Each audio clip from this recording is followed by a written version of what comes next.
الله الرحمن الرحيم إن الحمد لله نحمده ونستعينه ونستغفره من يهده الله فلا مضل له ومن يضلل فلا هادي له وأشهد أن لا إله إلا الله وحده لا شريك له وأشهد أن سيدنا ونبينا وحبيبنا وشفيعنا وقرة أعيننا محمدا عبده ورسوله صلی اللہ تبارک و تعالی علیہ وعلی آلہ واصحابہ وازواجہ وذریتہ وبارک وسلم تسلیما کثیرا اما بعد فاعوذ باللہ من الشیطان الرجیم بسم اللہ الرحمن الرحیم یرفع اللہ الذین آمنوا والذین اوتوا العلم درجات وقال تعالی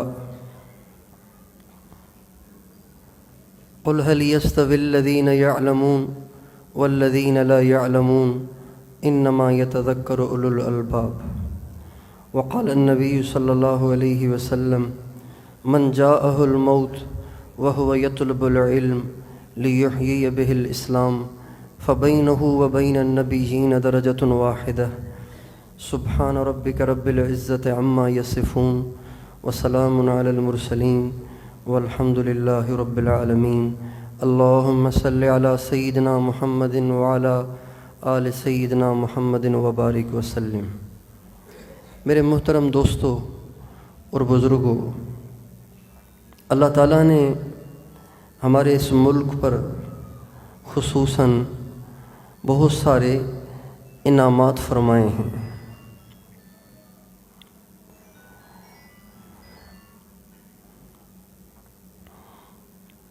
بہت سے لوگ اس ملک کے روز عدلنے بدلنے والے حالات کو دیکھ کر اس ملک سے ایک نا امیدی سی کا اظہار کرتے ہیں، بیزاری کا اظہار کرتے ہیں، اور یوں بھی کہہ دیتے ہیں کیا فائدہ ہوا اس ملک کے بننے کا، اور کیا رکھا ہے اس ملک میں، آپ فلاں کافروں کے ملک میں چلے جائیں وہاں یہ فائدے ہیں، فلاں ملک میں چلے جائیں وہاں پہ اتنی سچائی ہے، اتنی دیانت ہے، اتنے اخلاق ہیں، چوری کا نام و نشان نہیں ہے، ڈاکے کا نام و نشان نہیں ہے، کرپشن کا نام و نشان نہیں ہے۔ یہ ساری باتیں کہنے والے کہتے ہیں اگر یہ کسی درجے میں سچی بھی ہوں، پہلی بات تو یہ کہ یہ باتیں مستند نہیں ہیں، لیکن اگر یہ باتیں سب کی سب سچی بھی ہوں اور پاکستان کے سارے عوام، خواص، افسران، عہدیداران، حکمران یہ سارے کرپٹ بھی ہوں، بددیانت بھی ہوں، چور بھی ہوں، ڈاکو بھی ہوں، زانی بھی ہوں، شرابی بھی ہوں، سارا ملک ہی ایسا ہو جائے، اس کے بعد بھی اس ملک میں جو ایمان ہے، جو اسلام ہے، اس کے برابر دنیا کا کوئی اور کافر ملک نہیں ہو سکتا، اس لیے کہ ساری دنیا کافروں سے بھر جائے جو سب کے سب با اخلاق ہوں اور دیانتدار ہوں اور ان کے دل میں ہمدردی اور خیر خواہی کا جذبہ ہو، اور وہ بڑے سچے اور بڑے انسانیت کے خیر خواہ ہوں، لیکن وہ سب کے سب ایک گرے پڑے گنہگار مسلمان کے برابر نہیں ہو سکتے۔ نبی کریم صلی اللہ علیہ وسلم نے ایک شخص کے بارے میں صحابہ سے کہا اس شخص کے بارے میں کیا کہتے ہو تم؟ کہا جی یہ تو بیچارہ ایسے ہی ہے، اگر کسی مجلس میں آ جائے گا تو کوئی جگہ نہیں دے گا، نہیں آئے گا تو کوئی پوچھے گا نہیں کہ فلاں کیوں نہیں آیا، اس کا آنا نہ جانا برابر ہے، اور کہیں رشتے کا پیغام بھیجے گا تو کوئی رشتہ بھی نہیں دے گا۔ آپ نے فرمایا اچھا پھر ایک اور شخص گزرا اور میں اس کے بارے میں کیا کہتے ہو؟ کہا جی بڑا معزز آدمی ہے، اپنے خاندان کا بڑا معزز ہے، اگر مجلس میں آئے تو ہٹو بچوں کا شور ہوتا ہے، لوگ اس کو سرک کے جگہ دیتے ہیں، آگے سے آگے بٹھاتے ہیں، بڑا پروٹوکول دیتے ہیں، اور اگر نہ آئے تو لوگ پوچھتے ہیں یار فلاں نہیں آیا۔ ایسا معزز ہے کہ لوگ اس کی کمی کو محسوس کرتے ہیں، لوگ اس کی کمی کو محسوس کرتے ہیں۔ کہیں رشتے کا پیغام بھیج دے تو لوگ اپنی لڑکی شوق سے اس کے نکاح میں دینے کو تیار ہو جائیں گے۔ یہ اس کا حال ہے۔ آپ نے فرمایا اگر اس والے سے ساری دنیا بھی بھر جائے تو اس پہلے والے کے برابر نہیں ہو سکتی۔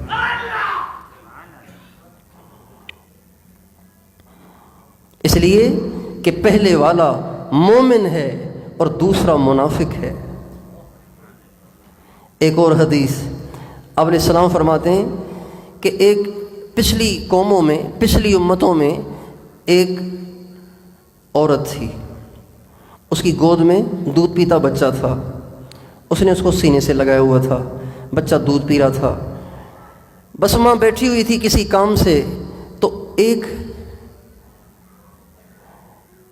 شخص گزرا، بڑا معزز، نوکر چاکر اس کے ساتھ تھے، بڑے پروٹوکول کے ساتھ اور بڑے اعزاز اور اکرام کے ساتھ وہ جا رہا تھا۔ تو ماں ہوتی ہے نا، جب اس کو دیکھا کہ کتنی اس کو عزت دی جا رہی ہے، کتنا اس کا اکرام کیا جا رہا ہے، تو ماں کہنے لگی اے اللہ، اللہم اجعل ابنی مثلہ، اے اللہ میرے بیٹے کو بھی ایسے ہی عزت دینا، ایسا بنانا میرے بیٹے کو بھی، اللہ میرے بیٹے کو بھی ایسا بنانا۔ تو ہمارے نبی کا ارشاد ہے، اس بچے نے جو دودھ پی رہا تھا، ماں کی چھاتی کو چھوڑ کے اس نے آسمان کی طرف دیکھا اور کہا اے اللہ، اللہم لا تجعلنی مثلہ، اے اللہ میری ماں تو کہہ رہی ہے لیکن میری یہ دعا اور درخواست ہے کہ مجھے اس جیسا نہ بنانا۔ دودھ پیتا بچہ، ماں حیران ہو گئی۔ بہرحال اب ماں کیا کر سکتی تھی؟ بچے سے پوچھ تو سکتی نہیں تھی، وہ تو بہت چھوٹا تھا۔ تھوڑی دیر کے بعد ایک عورت گزری، سیدھی سادھی، سیدھے سادے کپڑے، پھٹے میلے کچیلے کپڑے، اور اس کو بچے چھیڑ رہے تھے، مذاق اڑا رہے تھے، اور پتہ نہیں کیا کیا اس پہ آوازیں کس رہے تھے۔ جب وہ ماں کے سامنے سے گزری نا، تو ماں ہوتی ہے، اس نے کہا اللہم لا تجعل ابنی مثلہا، اے اللہ میرے بچے کو ایسا نہ بنائی ہو کہ میرا بچہ بھی یوں ذلت کی زندگی گزارے۔ ہمارے نبی فرماتے ہیں اس بچے نے ماں کی چھاتی کا دودھ پینا چھوڑ دیا، اور اس نے بھی آسمان کی طرف نگاہ اٹھا کے کہا اللہم اجعلنی مثلہا، اے اللہ مجھے ایسا بنانا، ایسا۔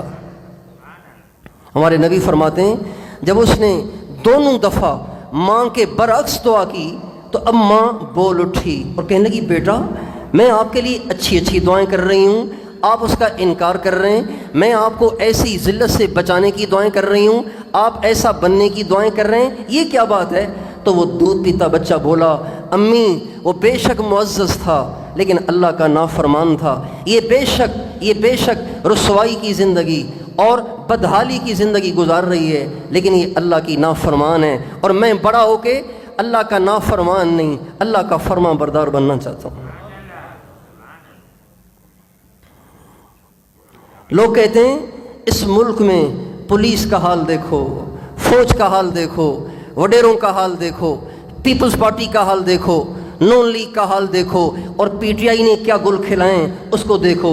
ہم کہتے ہیں یہ سب برائیاں ٹھیک ہیں، یہ سب برائیاں واقعی موجود ہیں۔ کسی غیر مذہبی سیاسی جماعت نے آج تک اس ملک کو نفع نہیں دیا، نقصان ہی کیا ہے۔ ہر اگلا جو آیا وہ پچھلے سے بدتر ہی آیا، لیکن ان ساری برائیوں کے باوجود ایک ایمان، ایک اسلام، اور یہ مسجدیں، اور یہ اذانیں، اور یہ قرآن کے مکاتب، اور یہ دینی علم پڑھنے والے مدارس، اور یہ تبلیغ کا کام، اور یہ اہل اللہ کی خانقاہیں، یہ ایک ایسی شمع ہے، یہ ایک ایسی یہ ایک ایسا سورج ہے جو ان سارے اندھیروں کو اپنے اندر چھپا لیتا ہے۔ میرے بھائیوں، اللہ تعالیٰ نے اس ملک پہ جو احسانات کیے ہیں ان میں بہت بڑا ایک احسان یہ ہے کہ اللہ تعالیٰ نے اس ملک کو تبلیغ کا مرکز بنایا، دعوت کا مرکز بنایا۔ یہاں سے لوگ جماعتیں بن بن کے ساری دنیا میں پھیلتے ہیں اور جا کے لوگوں کو اللہ کا پیغام سناتے ہیں اور ان کو دین کی طرف لاتے ہیں، دعوت مسلمانوں کو دیتے ہیں، لیکن دعوت کی تاثیر کی برکت سے اللہ تعالیٰ غیر مسلموں کو بھی اس میں داخل کر دیتے ہیں۔ اور دوسرا بڑا احسان اللہ تعالیٰ کا اس ملک پر یہ ہے کہ یہاں مدارس ہیں، علماء ہیں، طلباء ہیں، لاکھوں کی تعداد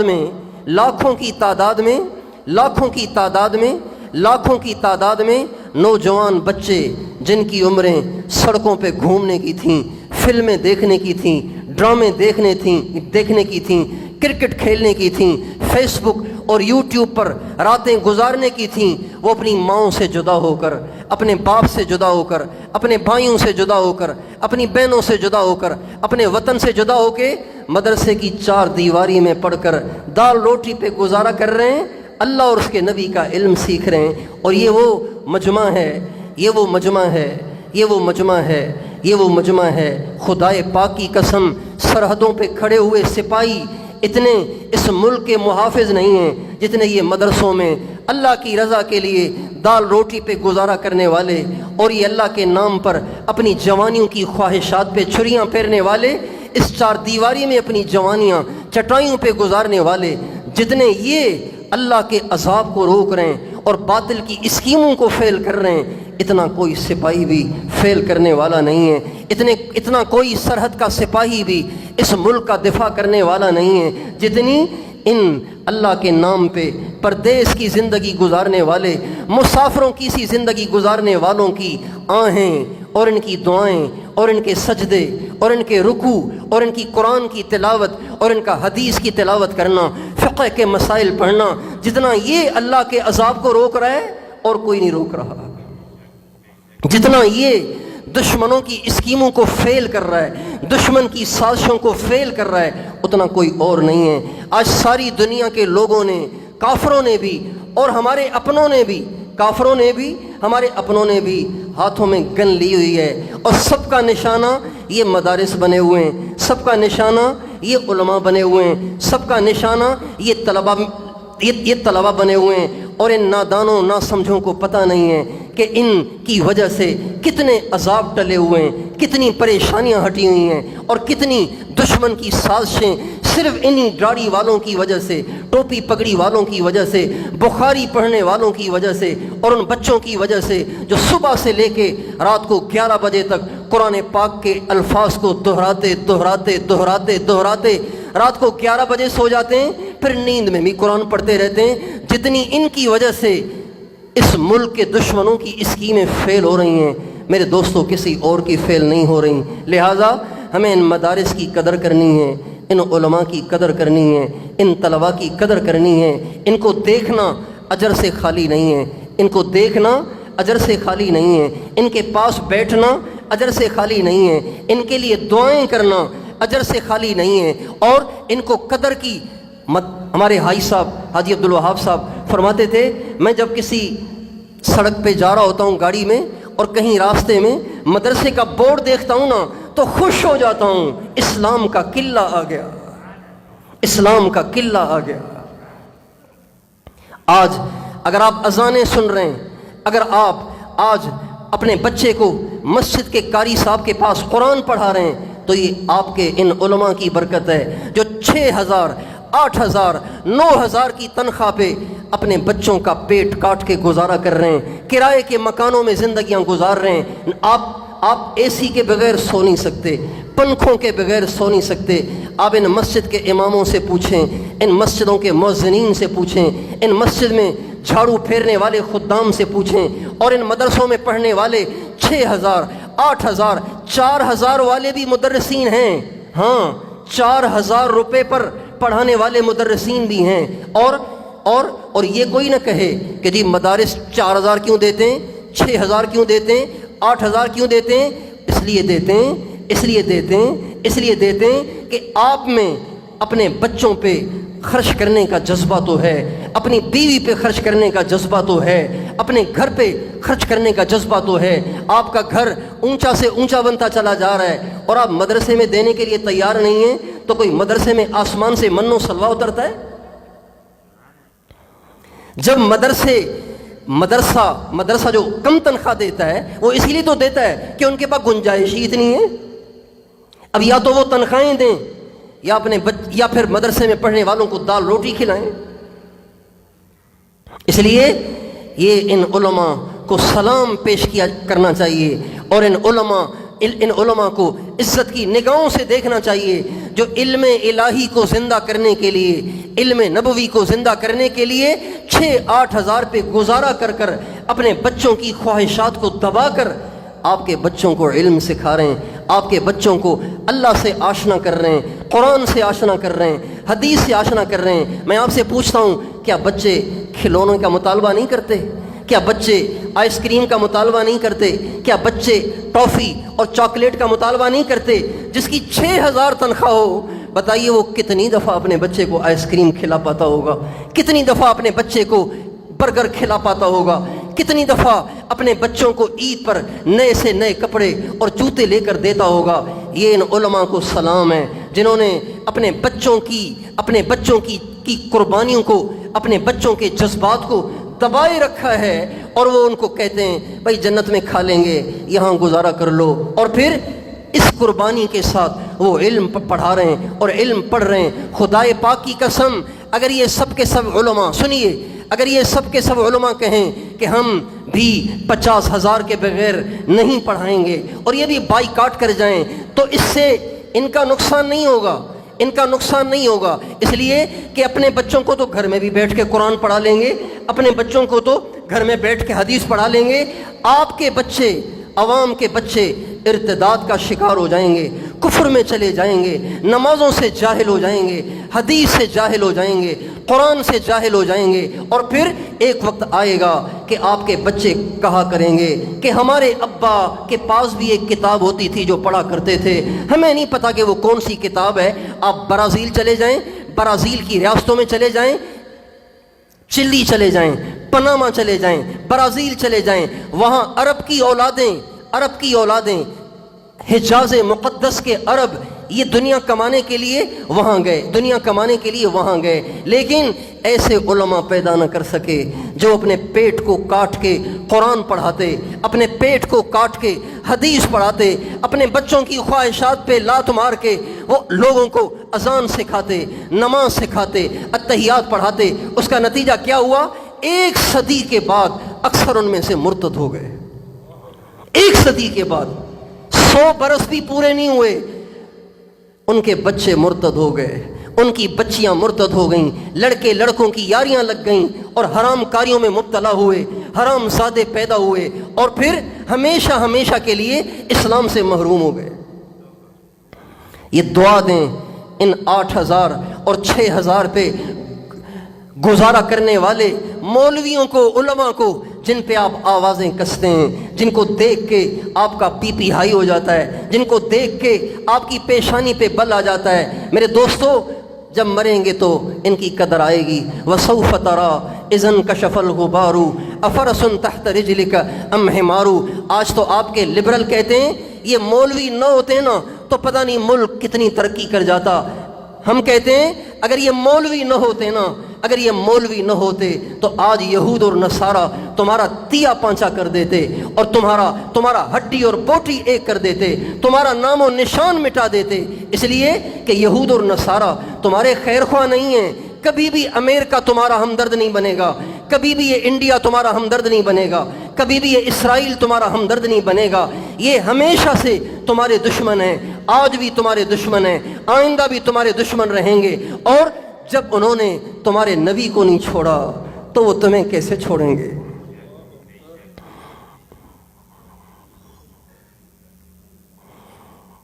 ہمارے نبی مدینہ منورہ ہجرت کر کے آئے تو سب سے پہلے آتے ہی آپ یہودیوں کے پاس تشریف لے گئے اور آپ نے فرمایا میں یہاں منتقل ہو کے آ گیا ہوں، یہاں میرے ساتھی ہیں، یہاں میرا دین ہے، یہاں میرا اسلام ہے، یہاں میرے جان نثار ہیں. میں نہیں چاہتا کہ کوئی انتشار کی شکل بنے، لہٰذا تم مجھ سے معاہدہ کر لو کہ میرے دشمن کی مدد نہیں کرو گے اور میں تمہارے دشمن کی مدد نہیں کروں گا. ان کم بختوں نے ہمارے نبی کے ساتھ وعدہ بھی کر لیا. بھائی آپ ادھر دیکھیں نا، ادھر کیا دیکھ رہے ہیں؟ آپ ادھر دیکھیں نا، ان کم بختوں نے ہمارے نبی کے ساتھ وعدہ بھی کیا اور پھر ابو سفیان کو پیغام بھیجے لشکر لے کے آؤ، ہم بھی تمہارے ساتھ ہیں، لشکر لے کے آؤ، ہم بھی تمہارے ساتھ ہیں۔ جن کم بختوں نے ہمارے نبی سے بدعہدی کی، ہمارے نبی سے بے وفائی کی، ہمارے نبی کے خلاف ہمیشہ اسکیمیں بنائیں، وہ کبھی آپ کے خیر خواہ نہیں ہو سکتے، کبھی آپ کے ہمدرد نہیں ہو سکتے، کبھی بھی آپ کے خیر خواہ نہیں ہو سکتے۔ ان کا تمہیں ایڈ دینا، ان کا تمہیں امداد دینا، یہ سب ان کی اسکیموں میں سے اس اسکیم ہے۔ وہ تمہیں پھنسانا چاہتے ہیں اور وہ تمہیں ہلاک اور برباد کرنا چاہتے ہیں، اپنے پاؤں کے نیچے دبا کے رکھنا چاہتے ہیں۔ اس لیے میرے دوستو، ہم اور آپ یہ نیت کریں، ان علماء کی قدر کریں گے، ان طلباء کی قدر کریں گے، ان مدارس کی قدر کریں گے، ان تبلیغ والوں کی قدر کریں گے، ان خانقاہوں میں پڑے ہوئے اہل اللہ کی قدر کریں گے، ان سارے داڑھی ٹوپی والوں کی قدر کریں گے۔ جو ہمیں اللہ کا نام سنائے گا ہم اس کے خادم ہیں، ہم اس کو قدر کی نگاہ سے دیکھیں گے، لیکن اس میں ایک بات ضرور سنیے، ایک بات ضرور سنیے، چونکہ فتنوں کا دور ہے، فتنوں کا دور ہے، ہر طرف فتنے ہی فتنے ہیں، فتنے ہی فتنے ہیں، فتنے ہی فتنے ہیں۔ ہمارے نبی کا ارشاد ہے کہ بنی اسرائیل 72 فرقوں میں بٹ گئے، بنی اسرائیل 72 فرقوں میں بٹ گئے، میری امت 73 فرقوں میں بٹے گی۔ صحابہ نے کہا یا رسول اللہ پھر ان میں سے جنت میں کون جائے گا؟ فرمایا صرف ایک جائے گا، 72 نہیں جائیں گے، صرف ایک جائے گا۔ صحابہ نے کہا وہ کون سا؟ فرمایا ما انا علیہ و اصحابی، جنت میں وہ جائے گا جو اس راستے پر چلے گا جس پر میں چل رہا ہوں، میرے صحابہ چل رہے ہیں۔ اس لیے ایک درخواست سمجھنے کی ہے، خاص طور پر نوجوانوں کے سمجھنے کی ہے، سب کے سمجھنے کی ہے کہ آپ اللہ کی بات جو سنائیں نا اس کی ضرور سنیں، لیکن اس میں یہ ضرور دیکھیں کہ سنانے والا مستند بھی ہے یا ڈاکو ہے، سنانے والا مستند بھی ہے یا ڈاکو ہے، مستند بھی ہے یا ڈاکو ہے۔ آپ دیکھیں اگر کوئی غیر ڈاکٹر، غیر MBBS کلینک کھول کے بیٹھ جائے، پولیس موبائل لے کے پہنچ جاتی ہے۔ بھائی آپ کے پاس MBBS کا سرٹیفکیٹ ہی نہیں ہے، آپ کیسے دوائیاں لے کے بیٹھے ہوئے ہیں؟ چلے یہاں سے، اور اس کو جیل میں ڈال دیتے ہیں، اس پہ چالان کر دیتے ہیں، اس پہ ڈنڈ لگا دیتے ہیں کہ بھائی ایسے ہوتا ہے کہ نہیں ہوتا؟ بھائی گواہی تو دو، ہوتا ہے کہ نہیں ہوتا؟ جب جسمانی ڈاکٹروں کے لیے ڈگری کی شرط لگائی گئی ہے اور بغیر ڈگری کے اس کا چالان ہو جاتا ہے، اس کو جیل میں ڈال دیا جاتا ہے، تو روحانی معالجین جو معالج بن کے بیٹھ جائیں اور لوگوں کو نصیحت کرنا شروع کر دیں، ان کی بات کا بھی اعتبار نہیں ہوگا جب تک کہ ان کے پاس کوئی مستند ڈگری نہ ہو، یعنی وہ درس نظامی پڑھے ہوئے پورے عالم نہیں ہوں گے، تو ہم ان کے بتائے ہوئے احکام پہ نہیں چلیں گے، ان کے بتائے ہوئے فتووں پہ نہیں چلیں گے، اور ان کی بات کو بالکل تسلیم نہیں کریں گے، اس لیے کہ ان کے پاس ڈگری نہیں ہے۔ آج انٹرنیٹ کا زمانہ ہے، سوشل میڈیا کا زمانہ ہے، بڑے پروفیسر قسم کے لوگ، لبرل، اندر سے لبرل، ظاہر میں متشرع بن کر سوشل میڈیا پہ بیٹھے ہوئے ہیں اور لوگوں کو پتہ نہیں کیا کیا پٹیاں پڑھا رہے ہیں۔ امام ابو حنیفہ نے بھی غلط کہا، امام بخاری نے بھی غلط کہا، فلاں بزرگ نے بھی غلط کہا، فلاں بزرگ نے بھی غلط کہا، یعنی یوں ہوا کہ 13 صدیوں تک وہ مفہوم اللہ کی شان کسی پہ نہیں کھلا جو پروفیسروں پہ کھل گیا۔ اور یہ ہماری عوام ایسی بھولی بن جاتی ہے، ایسے بھولے بن جاتے ہیں، کاروبار میں ہوشیار بن جاتے ہیں اور دینی معاملات میں ایسے بھولے بن جاتے ہیں، جو ان کو جو سنائے یہ بھی نہیں پوچھتے کہ اس کی ڈگری کیا ہے، اس کی سند کیا ہے، یہ کہاں کا پڑھا ہوا ہے، اس کے پاس کون سی سند موجود ہے، یہ بھی نہیں پوچھتے۔ گاڑی چلتے ہوئے آپ کو کوئی دوائی پکڑا دے، آپ اسے کھا لیں گے؟ اگر آپ کھا رہے ہیں تو آپ جاہل ہیں۔ گاڑی چلتے ہوئے، راہ چلتے ہوئے کوئی آپ کو پھکی پکڑا دے، آپ کھا لیں گے؟ جب آپ وہ نہیں کھاتے تو ان پروفیسروں اور ان دنیاوی لبرل قسم کے اسکالروں سے دین کی بات کیسے قبول کر لیتے ہیں؟ سند چاہیے، سند چاہیے، بغیر سند کے بات قابل قبول نہیں ہوتی۔ میں یوں کہتا ہوں، میں یوں سمجھتا ہوں، جو میں کہتا ہے سمجھ جائیں کہ یہ بیچارہ دھوکے میں ہے، یہ بیچارہ خود فتنے میں مبتلا ہے، یہ بیچارہ خود اللہ سے ہٹا ہوا ہے۔ انا میں نے یوں کہا، میں یوں سمجھتا ہوں، میری یہ رائے ہے، یہ تو شیطان نے کہا تھا۔ اللہ تعالیٰ نے شیطان سے فرمایا اسجدوا لآدم، سارے فرشتوں سے کہا آدم کو سجدہ کرو، آدم کو سجدہ کرو۔ تو شیطان کہنے لگا انا خیر منہ، میں اس سے اچھا ہوں، آپ مجھے کیسے جھکا رہے ہیں اس کے سامنے؟ خلقتنی من نار وخلقتہ من طین، آپ نے مجھے آگ سے بنایا، اس کو مٹی سے بنایا، آگ بڑھیا ہے، مٹی گھٹیا ہے، آپ مجھے کیسے جھکنے کا حکم کر رہے ہیں؟ یہ انا، میں سمجھتا ہوں، میری رائے ہے، میرا مشورہ ہے، اور میرا خیال ہے، اور میرا فتویٰ ہے، یہ سب دھوکے کی باتیں ہیں، یہ سب غیر مستند لوگوں کی باتیں ہیں، یہ سب وہ باتیں ہیں جو انا کے مرض میں مبتلا ہو گئے ہیں، انا کے مرض میں مبتلا ہو گئے ہیں۔ اور انا کے مرض میں جب فرشتوں کا استاد مبتلا ہوا تو مردود ہو گیا، ذلیل ہو گیا، خوار ہو گیا۔ تکبر عزازیل را خوار کرد، بزندان غفلت بزندان لعنت گرفتار کرد۔ تکبر نے تو فرشتوں کے استاد کو بھی ہلاکت کی طرف پھینک دیا اور اس کو بھی ذلیل اور خوار کر دیا۔ تو آپ کس بات کی مولی ہیں کہ انا کہہ کے لوگوں کی اپنی بات منوائیں گے؟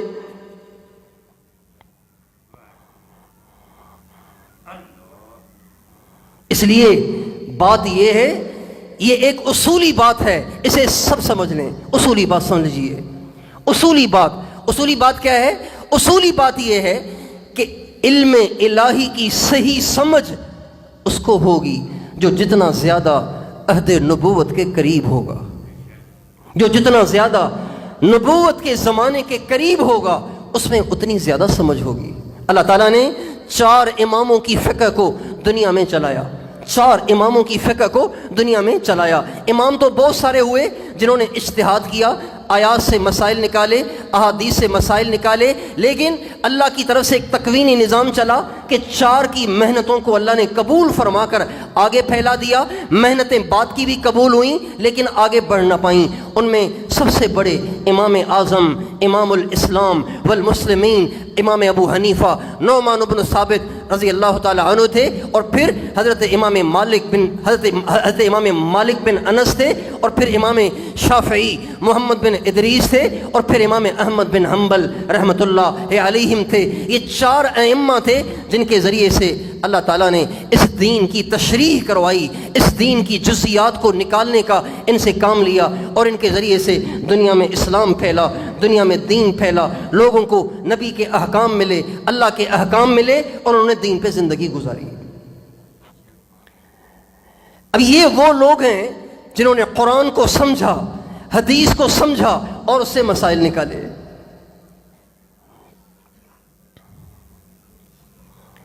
ایک مثال سے سمجھ لیجئے، آپ کہیں گے کیا حضور کی حدیث کافی نہیں ہے؟ اس کی ضرورت ہی کیوں پڑی کہ امام ابو حنیفہ نے فقہ بنا لی، امام شافعی نے فقہ بنا لی، امام مالک امام احمد بن حنبل نے فقہ بنا لی؟ نہیں، یہ ضروری ہے۔ کیوں ضروری ہے؟ اس لیے کہ نبی کریم صلی اللہ علیہ وسلم نے اصول بتا دیے۔ اب آگے اصولوں کی روشنی میں لوگوں کو مسائل پیش آتے چلے جائیں گے، ان اصولوں کی روشنی میں اس کو واضح کرنا پڑے گا۔ یہ ائمہ مجتہدین کا کام ہے۔ مثلا ایک ساتھی نے آپ کے سامنے ٹھنڈا پانی پیش کیا۔ کب؟ جنوری میں، سخت سردی میں ٹھنڈا پانی پیش کیا، اس میں برف بھی ڈلی ہوئی ہے۔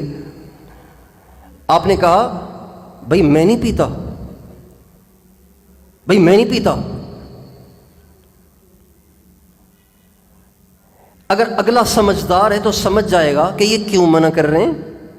منع کرنے کی وجہ واضح ہے کہ موسم ٹھنڈا ہے، آپ برف ڈال کے لائیں، اس کا مطلب یہ نہیں ہے کہ اب یہی مہمان جون میں بھی آ جائے تو آپ کہیں کہ جی آپ کے لیے کیا لاؤں، چونکہ پانی تو آپ پیتے نہیں، آپ نے جنوری میں بھی انکار کیا تھا، تو بتاؤ یہ ناسمجھی کی بات ہے کہ نہیں؟ ناسمجھی کی بات ہوئی کہ نہیں ہوئی؟ اب جب انہوں نے جنوری میں ٹھنڈے پانی سے منع کیا تو اب آپ کی سمجھداری یہ ہے کہ آپ نارمل قسم کا پانی لے آئیں، لیکن اگر آپ پھر برف ڈلا ہوا ملک شیک لے آئیں، یا برف ڈلا ہوا گنڈیری کا جوس لے آئیں، گنے کا جوس لے آئیں، یا برف ڈلا ہوا نورس لے آئیں تو یہ آپ کی ناسمجھی ہے۔ ائمہ مجتہدین کا یہ کام ہوتا ہے کہ وہ پہچانتے ہیں کہ متکلم نبی کریم صلی اللہ علیہ وسلم کی منشا کیا ہے۔ آپ نے جو پانی سے انکار کیا ہے وہ کیوں انکار کیا ہے، اس وجہ کو سمجھ کے آگے احکام چلاتے چلے جاتے ہیں۔ لہٰذا اگر کوئی ان کو آ کے جوس پیش کرے گا تو یہ کہے گا بھائی ابھی تو انہوں نے منع کیا تھا ٹھنڈا پانی نہیں پینا، تو جوس بھی تو ٹھنڈا ہی ہے کیونکہ اس میں بھی برف ہے، لہٰذا آپ ان کے لیے نارمل پانی، قہوے اور چائے کا انتظام کریں۔ یہ ائمہ مجتہدین کا کام ہوتا ہے کہ وہ نبی کے الفاظ کو لیتے ہیں اور ڈھونڈتے ہیں کہ ہمارے نبی کی اس میں منشا کیا ہے۔ اگر منشا سمجھ میں آ گئی تو آگے جتنی باتیں پیش آتی رہیں گی اس کا حکم لگانا آسان ہو جائے گا۔ تو اللہ تعالیٰ نے ان سے کام لیا، ان کے ذریعے سے دین کو زندہ کیا۔ اب اگر آج کا کوئی اسکول کا پڑھا ہوا، یونیورسٹی کا پڑھا ہوا، کالج کا پڑھا ہوا ایسے فتوے لگانا شروع کر دے کہ یہاں اصل میں نا امام ابو حنیفہ کو سمجھ نہیں آئی، امام مالک کو بھی سمجھ نہ آئی، امام شافعی کو بھی سمجھ نہ آئی، حضرت امام احمد بن حنبل کو بھی سمجھ نہ آئی، تو ہم اسے بے دھڑک کہیں گے اصل میں آپ کو بھی سمجھ میں نہیں آئی، اس لیے آپ اتنی لمبی چھوڑ رہے ہیں۔ لہٰذا ہمیں اپنے ائمہ پہ اعتبار ہے، اپنے نبی پر اعتبار ہے، اپنے علماء پہ اعتبار ہے۔ مستند علماء جن کے پاس درس نظامی کی ڈگری ہے، وہ کسی مستند مدرسے کے پڑھے ہوئے ہیں، ان سے ہم احکام کو قبول کریں گے اور ان سے ہم فتووں کو قبول کریں گے، ان سے ہم عقائد کو قبول کریں گے۔ پروفیسروں کے عقائد ان کو مبارک ہوں، ان لبرل اسکالروں کے عقائد انہی کو مبارک ہوں۔ ہمیں اپنے علماء کافی ہیں، اس کی بھی نیت کر لیں۔ تیار ہیں؟ احکام، اچھا ایک ہے نصیحت کی بات، بھائی دیکھو مرنا ہے، حساب دینا ہے، کامیابی دین میں ہے، اللہ کو راضی کریں گے تو آخرت بھی بنے گی، دنیا بھی بنے گی، اللہ کو راضی کریں گے تو جنت بنے گی، اللہ کو ناراض کریں گے تو برباد ہو جائیں گے۔ یہ جو بات ہے نا، یہ احکام نہیں ہے، یہ نصیحت ہے، یہ ہر ایک سے سننی ہے۔ یہ تبلیغ والے سارے عالم نہیں ہوتے، تھوڑے عالم ہیں، زیادہ غیر عالم ہوتے ہیں، یہ بات تو ہم ان کی بھی سن لیں گے، البتہ احکام اور فتاوے اور عقائد یہ ہم غیر مستند سے نہیں سنیں گے، یہ تو ہم مستند سے ہی سنیں گے۔ تیار ہیں انشاءاللہ؟ تیار ہیں؟ علماء کی قدر کریں گے، طلباء کی قدر کریں گے، مدارس کی قدر کریں گے، تبلیغ والوں کی قدر کریں گے، داڑھی ٹوپی والوں کی قدر کریں گے، غیر مستند لوگوں سے احکام اور فتاوے تو نہیں لیں گے، ان کے لیکچر مت سنا کریں، وہ فتنہ ہیں، وہ فتنہ ہیں، وہ آپ کو اکابر سے متنفر کر دیں گے، وہ آپ کو خود ڈاکٹر بنا دیں گے، آپ کو کہیں گے تم خود ہی علاج کرو۔ بھائی جو آدمی پڑھا ہوا ہی نہیں ہے، جب وہ خود علاج کرنے بیٹھے گا تو وہ تو مرے گا اور مارے گا۔ لہٰذا ہمیں جیسے ڈاکٹروں پہ اعتبار ہوتا ہے، ایسے ہی ہمیں اپنے مستند مدارس کے پڑھے ہوئے مستند علماء پہ بھی اعتبار ہونا چاہیے، ان کے کہے پر ہمیں زندگی گزارنی چاہیے۔ ان کا کہا نبی کا کہا ہے، نبی کا کہا اللہ کا کہا ہے، اور اسی میں ہماری اور آپ کی کامیابی ہے۔ اللہ تعالیٰ مجھے اور آپ کو عمل کرنے کی توفیق بخشے۔